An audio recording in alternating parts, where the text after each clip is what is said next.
Hello everyone, Assalamu alaikum. Welcome to my channel Easy Recipe by Jenny. আজকের এপিসোডে আমি একটি গরুর মাংস রান্না করে দেখাবো। গরুর মাংস রান্না সবাই তো পারে, বাট আজকে আমি আমার নিজের স্টাইলে দেখাবো এবং স্বাদ একটু অন্যরকম এবং একটু বেশিই স্বাদ হবে এটি। তো চলুন আর কথা না বাড়িয়ে দেখে নিই কী করে এই গরুর মাংস রান্না করা যায়। তার আগে বলে নিই, আমার চ্যানেলটি প্লিজ সাবস্ক্রাইব করুন। আমার চ্যানেলটি সাবস্ক্রাইব করতে নিচে লেখা লাল কালার সাবস্ক্রাইব বাটনটি প্রেস করে পাশে থাকা বেল আইকনটি হিট করুন, তাহলে আমি যখনই নতুন কোনো রান্না আপলোড করব আপনার কাছে নোটিফিকেশান চলে যাবে। প্রথমেই আমি 1 কেজি পরিমাণে গরুর মাংস নিয়েছি এবং তার মধ্যে হাফ কাপ পরিমাণে পেঁয়াজ দিয়ে দিচ্ছি এবং মরিচ দিয়ে দিচ্ছি, সাথে দুটো তেজপাতা দিয়ে দিচ্ছি 1 চা চামচ পরিমাণের হলুদ গুঁড়ো, 2 চা চামচ পরিমাণের মরিচের গুঁড়ো। এক্ষেত্রে ঝাল যে যেমন খান সেই অনুযায়ী মরিচের গুঁড়োটা দিয়ে দেবেন। 1 চা চামচ পরিমাণের ধনিয়া গুঁড়ো। এবার দিয়ে দিচ্ছি লবণ স্বাদ মতো। এবার আমি দিয়ে দিচ্ছি জিরা বাটা 1 টেবিল চামচ পরিমাণের। রসুন বাটা দিয়ে দিলাম 1 চা চামচ পরিমাণের। এবার আদা বাটা দিয়ে দিচ্ছি 2 টেবিল চামচ পরিমাণের। আদা বাটার পরিমাণটা একটু বেশি দিতে হবে।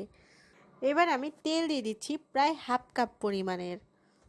এবারে মিডিয়াম আছে চুলার জালটা রেখে ভালো করে মশলাটা একটা চামচের মাধ্যমে মিশিয়ে নিচ্ছি।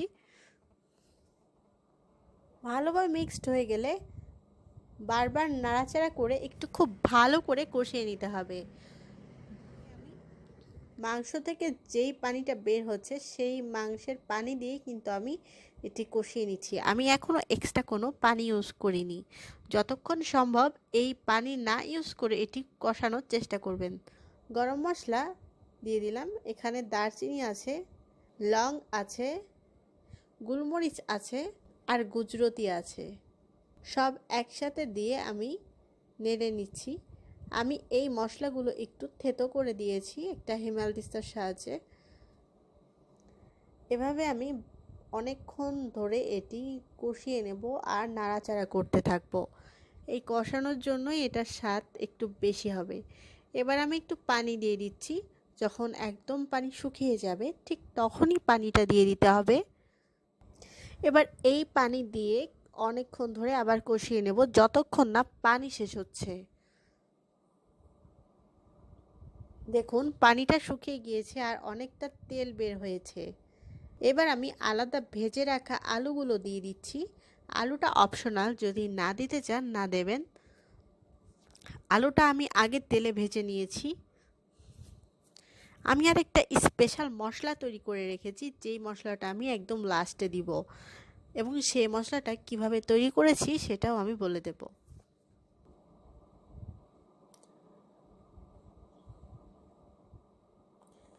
আমি আলু দিয়ে নাড়াচাড়া করার পর আবারও পানি দিয়ে দিয়েছি। পানি দিয়ে একটু জোরে জাল দিয়ে আমি এখন কুক করে নিব। এবার আমি সেই মশলাটা দিয়ে দিচ্ছি। এই মশলাটা হচ্ছে, আমি রেসিপিটা বলে দিচ্ছি, কারণ এই মশলাটা কিভাবে তৈরি করি সেটা যদি ভিডিও করতে যেতাম ভিডিওটা অনেক বড় হয়ে যেত, যার জন্য আমি মুখেই বলে দিচ্ছি। হাফ কাপ পরিমাণে পেঁয়াজ কুচি করে নিয়েছি এবং তার মধ্যে গরম মশলা দিয়ে দিয়েছি 4টি আর জিরা দিয়েছি 1 চা চামচ। সবগুলো মিলে ভালো করে তেলে ব্রাউন করে ভেজে নিয়েছি।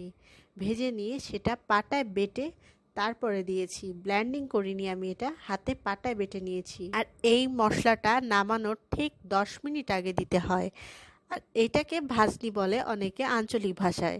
আর এটা দেওয়ার কারণেই গরুর মাংসের স্বাদটা কিন্তু 10 গুণ বেড়ে যাবে। এবার আমি একদম লাস্ট স্টেজে, এবার আমি এটা যতটুকু ঝোল রাখতে চাই ততটুকু পরিমাণে ঝোল রেখে এটা আমি চুলাটা অফ করে দেব। ব্যাস তৈরি হয়ে গেল আমার ভীষণ মজাদার গরুর মাংস ভুনা।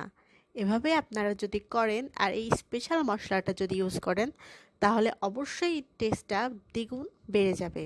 নর্মালি তো সবসময় করেন, এভাবে একবার করে দেখতে পারেন, ভালো লাগবে। সবাই ভালো থাকুন, সুস্থ থাকুন। আমি আবার নতুন কোনো রান্না নিয়ে ফিরে আসব। আল্লাহ হাফেজ।